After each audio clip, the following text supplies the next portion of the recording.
He had everything a man could want, and none of it felt like anything. Daniel Mercer stood at the floor-to-ceiling window of his 42nd floor penthouse and looked out over a city that glittered like scattered diamonds.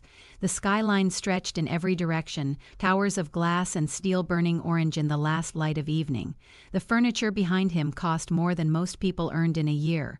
The wine in his hand had been aged longer than some marriages, and yet, standing there in the hush of all that polished silence, he felt something close to nothing, a quiet, familiar nothing that had taken up residence in his chest so long ago he had almost stopped noticing it. Almost, he had built Mercer Capital from a single room and a borrowed laptop, 22 years of 18-hour days, of trusting no one, of watching every handshake for the telltale flinch of someone hoping to take what wasn't theirs. He had made it, by every measurable standard the world agreed upon. Daniel Mercer had made it completely. And yet the emptiness persisted, as clean and hollow as the penthouse itself, beautiful and utterly without warmth. They came every season, those glittering gatherings in rooms designed to impress. People laughed at things that were not funny. People touched his arm and smiled with their teeth while their eyes told a different story. He had learned to read the difference between a smile that was given and a smile that was sold. In those rooms, every smile was sold. He understood it, but understanding it did not make it hurt less. It simply made it quieter, like a wound that has healed over but still aches when the weather changes. There had been women, real ones, or so he had believed.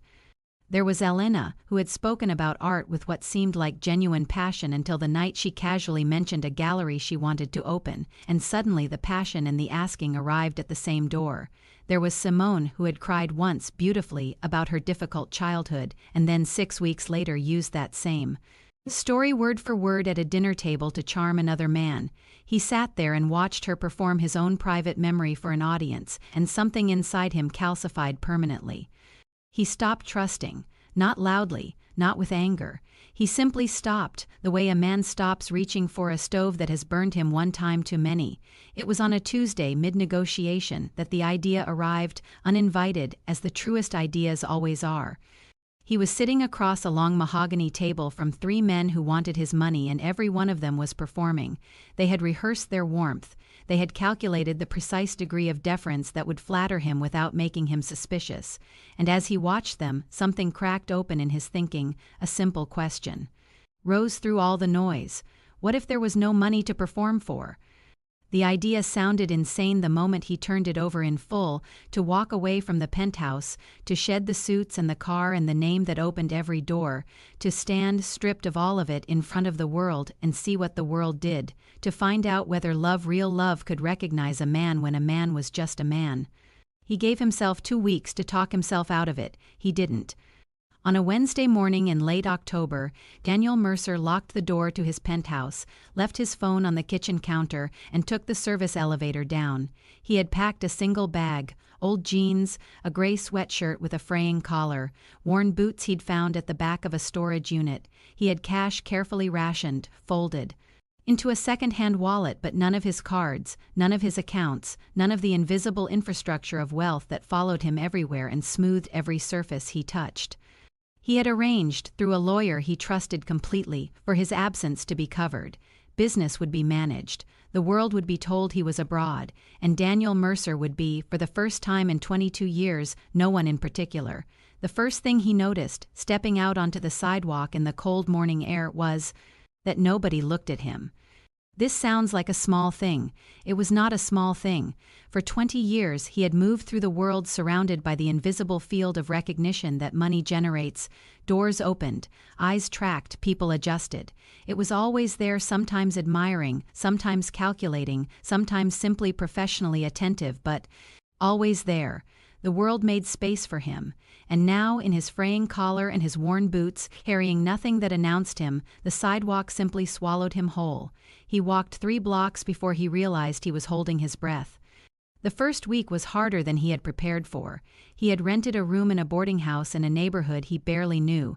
$12 a night, shared bathroom down the hall, a window that looked out onto a brick wall. He lay on the narrow mattress the first night and felt, beneath the strangeness of it all, something he had not expected: fear. Not of danger, exactly, but of irrelevance. The fear that without the weight of everything he owned, he might simply not be there. He had built so much of himself around the money that he was no longer entirely sure what was underneath it. He ate at a diner 2 blocks away. He ordered coffee and eggs and sat at the counter, and the man next to him did not make conversation. The waitress did not linger. He paid with exact change because his budget was thin, and when he left no tip, the waitress looked at the table with an expression so flat and tired that he felt it in his chest like a weight. He went back the next day and tipped everything he could afford. By day 3, the novelty had worn through to something rawer. A man on the street asked him for directions and then, mid-sentence, looked past him for someone who seemed more reliable. A shop owner watched him with undisguised suspicion the moment he stepped inside. A woman on the subway pulled her bag slightly closer when he sat down. He understood that these were reflexes, not cruelty, that poverty made people invisible, that the worn coat read as a signal. He understood all of it, and still, when the shop owner's eyes tracked him to the door, something small and important splintered. He almost quit on day 6. He was standing in the rain outside a convenience store. The awning offered shelter, and he had been walking for hours and was tired in a way that went past his legs into something deeper, something that tasted like defeat. Men walked past without looking. A group of teenagers skirted around him, laughing. And one of them muttered something under his breath that Daniel couldn't quite catch but didn't need to. The tone was enough. He thought about the phone on his kitchen counter, thought about how one call would end all of it, thought with a sharpness that surprised him that maybe he had been right all along, that kindness was just strategy wearing a softer mask, and that his experiment was not going to reveal a truth so much as confirm what he had already known. And then he heard the door. The was small. He had walked past it a dozen times without going in, because the prices were not outrageous but were not nothing, and he was counting. But that afternoon, driven in from the rain with his shoes soaked through, he pushed open the door, took a small corner table, ordered the cheapest thing on the menu, a plain coffee, and wrapped both hands around the mug and let himself sit in the warmth for a few minutes before going back to the gray of everything outside. He did not notice her at first.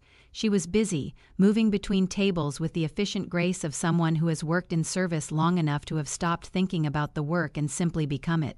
Dark hair pulled back, sensible shoes. She was not remarkable in the way that people describe a person when they are implying beauty.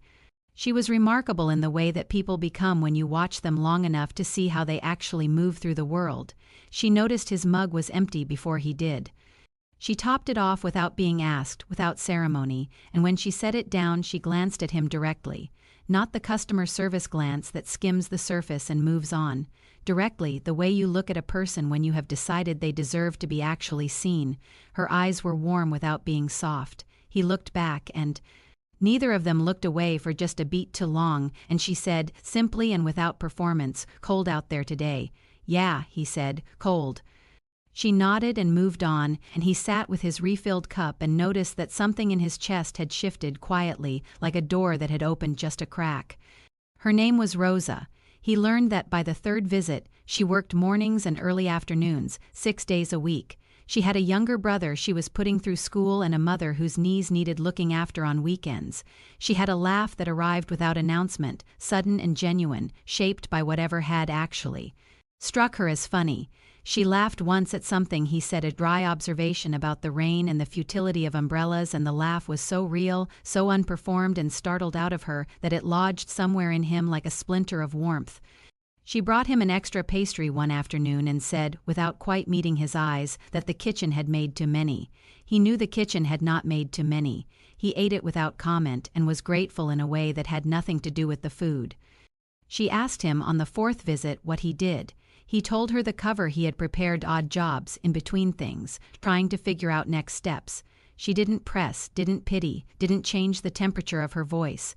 She asked him instead what he wanted to do, not what he had done, what he wanted. He had not been asked that question in so long that he had to sit with it for a moment before he could even locate an answer. He told her haltingly that he had always wanted to feel like his work meant something to more than just his bottom line.